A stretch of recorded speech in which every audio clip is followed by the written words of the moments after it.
Greetings to all of humanity. It's really a joy and a pleasure to be out here in nature bringing this message of emancipation to you. And this message is for all of humanity. And all I'm doing is pointing you to look inwardly to discover your true identity. Because if you look back to your birth, you'll realize that you're born in amnesia. Therefore, sometime in your life you have to ask yourself, who am I? So each and every person want to know who they are. That's the reason why when you look all around, there's so many different religions, and especially Christianity, whereby they want to teach you about salvation, but not teaching you that salvation is through self-realization. They're not teaching you that salvation is personal, and they're not teaching you that salvation is within, and that everything is within, and that everything is mental. Okay? That's the reason why I want to speak to you concerning the world exists within you.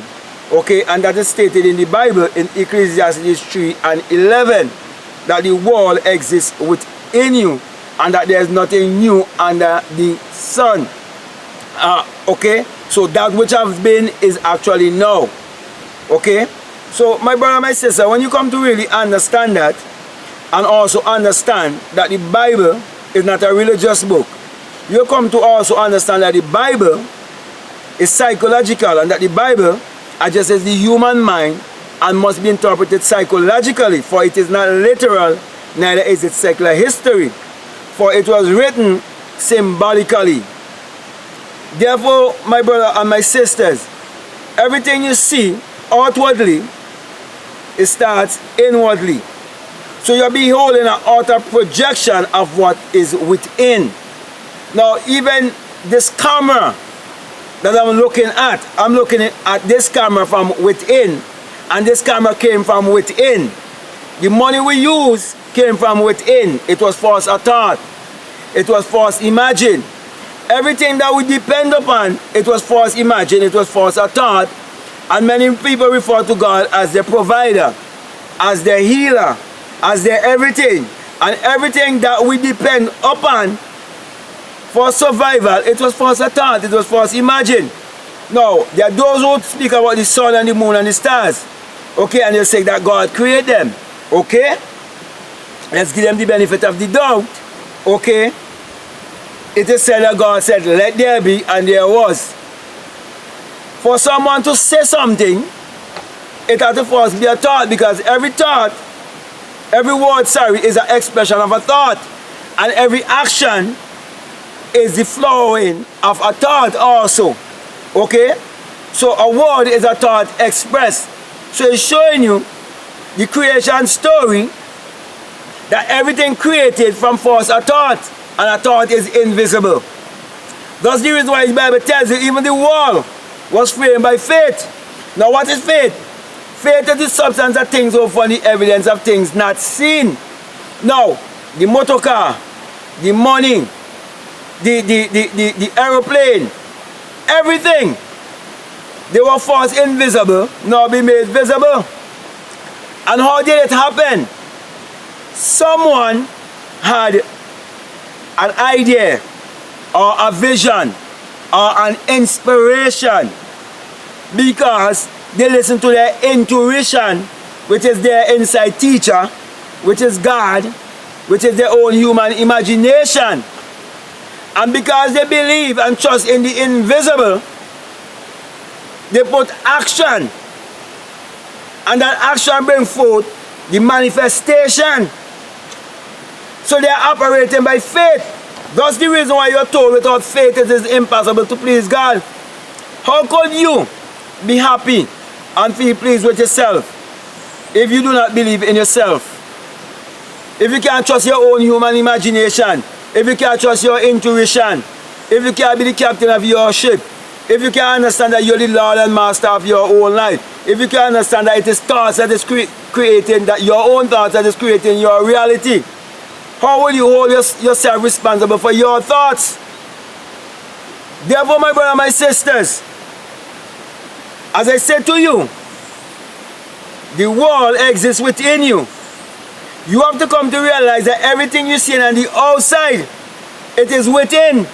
And the whole world is your own self being pushed out. If you have negative thoughts, you're going to encounter negative people.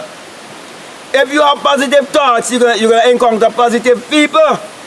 Because all these things start from within. It comes from within. That's the reason why the Bible tells you not what goes into a man defiles a man, but it is what comes out of a man defiles a man. It also says that if a man looketh upon a woman and think, teaching you that it is thoughts that is creating your reality, that everything is from within. Everything is mental. It says also, if you're angry with your brother without a cause, you're already a murderer. What is it teaching you? That the world within is formed and shaped of the world, no, the world without, sorry, is formed and shaped by the world that is within. So there's an outer world, there's an inner world, but the outer world is a reflection of the inner world. So if you think in terms of lack, and you think in terms of scarcity, you will have that experience on the outside. But if you think about abundance and prosperity, within a certain time, you will have that experience on the outside.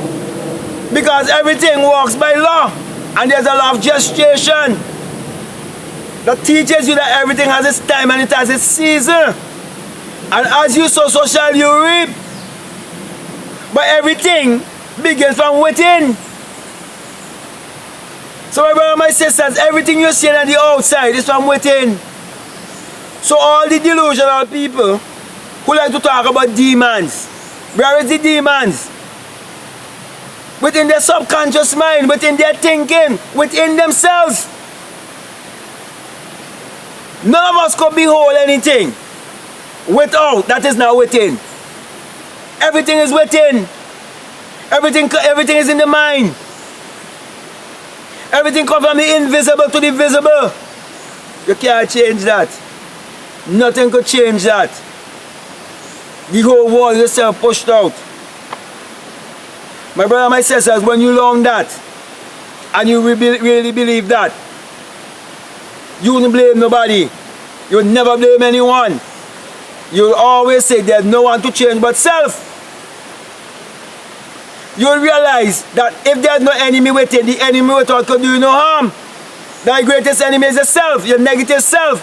Then you will realize that the devil is within, and it's your negative self. Then you will understand that God is within also, and it's your positive self, your higher self. Therefore you become more in tune with yourself. How could you understand the world without if you don't understand the world within? The law of correspondence says, as above so below, as it is within so is it without. Who could argue with that? Who could prove that wrong? All of the wise men, philosophers, they disagree on many things, but there's only one thing they're in unanimous decision with. And this is it. We become what we think about most of the time. All Nightingale tells you that in the Stranger's Secret. And in the Stranger's Secret in the world, it tells you that we become what we think about. The reason why we become what we think about is because everything starts from within. Everything was first a thought. Everything was first an idea. And the reason for that is because the Creator, which we refer to God, is our own human imagination. That's the reason why St. John 1 and 3 gives you the key. It says, without Him, there isn't anything made that was made. For all things was made by Him. Tell me one thing that was made that wasn't first imagined. Tell me one thing that ever going to be made that must not first be imagined. So that Him is a personification of your own human imagination, and not a man 2,000 years ago. That's the reason it begins in St. John 1, whereby he says, in the beginning was the Word, and the Word was with God, and the Word was God. Then he says, he was in the beginning with God. See, he was in the world, and the world knew Him not. Many people do not know that their imagination is the creator. They know him not. So they hold to religion. They hold to superstition. Because they fail to realize that they are actually the creator. And they can create their reality consciously. But you have to apply faith. And you have to believe with everything that is within. You have to learn forgiveness by first forgiving yourself. And when you forgive yourself by understanding that everything starts within, then you can forgive others. That's the reason why it tells you the first commandment and the greatest of all is to love yourself, which is God, your God self, your inner self, with all your heart and your strength and your might. And love your neighbor as yourself, because hey, why? Your neighbor is yourself. That's what the Bible telling you, know. That your neighbor is yourself. That everyone pushed out is yourself. So the homosexual is you pushed out. But it's your lower self. The murderer, the thief, you name it. That's the self pushed out. But it's your negative self. Your lower self. But you don't want to dwell there. You want to dwell in a higher place. So my brother, my sisters, when you learn to look within, and the Bible tells you must look within, because the kingdom of God is within you. Luke 17:21. And he said, whenever you find that kingdom that is within you, in Matthew 6:33, you see all these things. We're telling you, you won't have no worries and problems and fret and worries. Why? Because you find the secret of creation. The greatest thing you can discover is the secret of imagining. Now, for those who might disagree with me, okay, hear this. Everybody who believes in Christianity believe that there's one God. Now, if there's one God, there's one creator. Now, if there's one creator and one God, there have to be only one creative power. So tell me of a creative power in this world outside of imagining.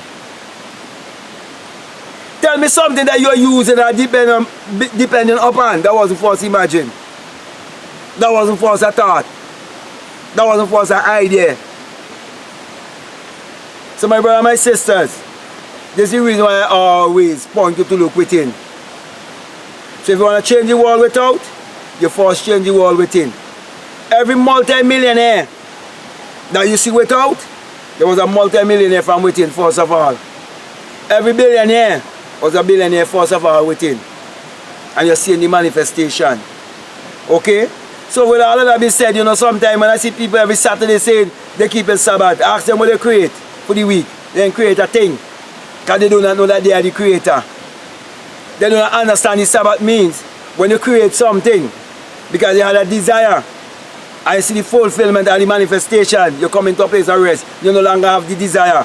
Even sex, the way how we come into this world. When a man discharged, he come into what? Rest. No longer have that desire. The woman the same thing when she climax. She'll wait. Even though a woman can go on and on, she still wait a little bit. Even a man could go more than one time, still wait a little bit. Everything is right there for us to see. The truth is right before our eyes. So my brother, my sisters, I have no other place to point you but to point you to look within. I don't have a church or a denomination or a religion for you to join. All I'm saying to you, look within to discover the highest version of yourself. And when you discover the highest version of yourself, you know your true identity to be your divinity. So with that being said, my brother, my sister, I want to thank you very much. And I want to encourage you to like, to subscribe if you haven't subscribed as yet, or comment if this message is resonating with you. Also, I would encourage you to follow me on Instagram at BlackMadGuru, and also to check out my brand new website, BlackMadGuru.com, and let us work together and build together, because at the end of the day, we are one, and there's only one universal consciousness. Now, this message I bring to you, I always remind you that it is the single eye message of self-realization, of where Matthew 6:22 says, if your eye be single, your whole body will be full of light. And when I have that experience of that single eye, when I awake within myself, I just can't help but always putting my hands on my crown chakra, having bounced my crown chakra and came out in another form and experience the true virgin birth. I want to say to you, when you have the experience, you will come to realize that it is the rising of the S-U-N in a S-O-N. And you will come to understand why the Bible says in Psalms 84:11 that the Lord thy God is the sun, as in a S-U-N, and a shield, and no good thing will he withhold from you. And why in Malachi 4:2 it says that the sun, as in the S-U-N, of righteousness shall arise in you with healing in his wings. And anything that the sun shines upon, it brings healing. It brings forth in abundance. And the sun is what powers all of humanity, is what powers the entire earth. And we are the earth. We are water. We are wind. We are fire. And we are spirit. Therefore, let us put all the elements together to achieve our every desire. And learning that the sun parallels the human imagination. The human imagination parallels the sun. For without the sun, there is no life and there is no light.